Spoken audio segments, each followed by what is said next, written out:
Assalamualaikum warahmatullahi wabarakatuh. Perkenalkan, nama saya Dea Faulareka dengan NIM P051202210114 dari kelas 1A dari Prodi D3 Keperawatan Poltekkes Kemenkes Bengkulu. Aspek legal etik keperawatan jiwa. Etik keperawatan, sudut pandang pada apa yang baik dan benar untuk kesehatan dan kehidupan manusia, mengarahkan bagaimana seorang perawat harus bertindak dan berinteraksi dengan orang lain.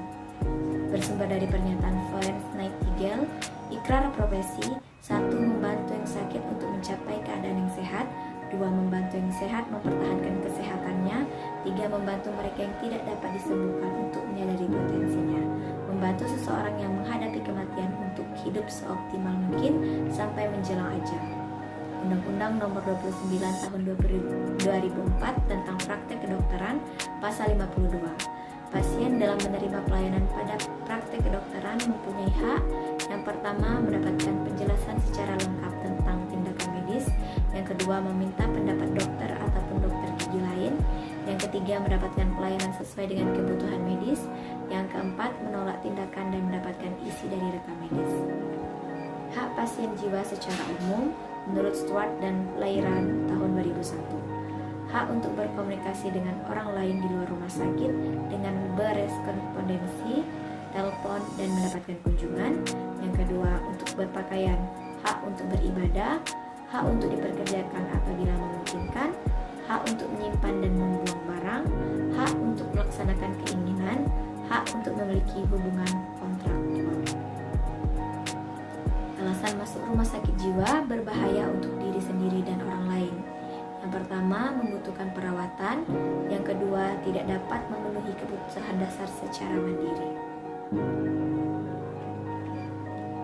Hierarki dalam membatasi pasien jiwa menurut Stuart dan Lahiran tahun 2001. Pembatasan bisa dalam rangka dibatasi secara fisik ataupun dibatasi pilihannya.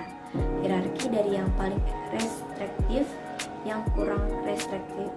Ekstremitas tubuh, batasan yang gerak ataupun kamar isolasi, batasan dalam aktivitas sehari-hari, misalnya acara TV, waktu merokok, komunikasi aktivitas yang bermakna, misalnya akses untuk ikut rekreasi, pilihan perawatan, kontrol sumber keuangan, ekspresi verbal dan emosional.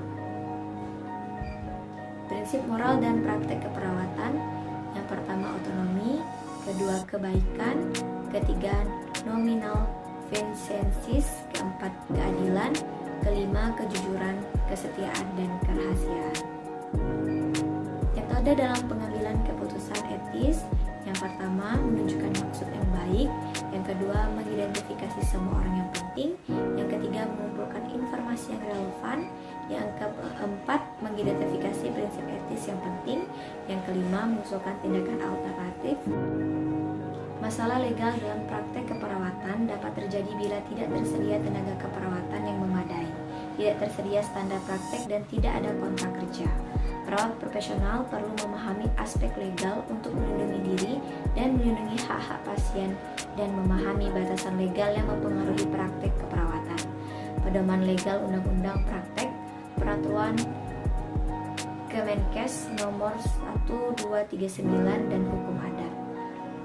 Liabilitas dalam keperawatan jiwa: 1. Pasien bunuh diri; 2. Gagal mendiagnosa; 3. Masalah terkait dengan ECT; 4. Penyalahgunaan obat-obat psikotropika; 5. Melanggar kerahasiaan; 6. Gagal merujuk pasien; 7. Gagal untuk melaporkan penganiayaan; 8. Tidak adanya informed consent. Minimalkan liabilitas: ikut standar; 2. Memberikan pelayanan keperawatan yang kompeten; 3. Hubungan empati, hormat, dan bela rasa; 4. Dokumentasi lengkap dan objektif dan tepat waktu; 5. Perawatan menolong di tempat. Standar keperawatan: yang pertama, pedoman praktek keperawatan yang aman dan tepat menekankan tanggung gugat, tanggung jawab, mengacu pada pelaksanaan tugas yang dikaitkan dengan perawatan. Tanggung gugat dapat memberikan alasan atas tindakan keperawatan yang diberikan atas diri pasien, profesional, atasan, dan masyarakat.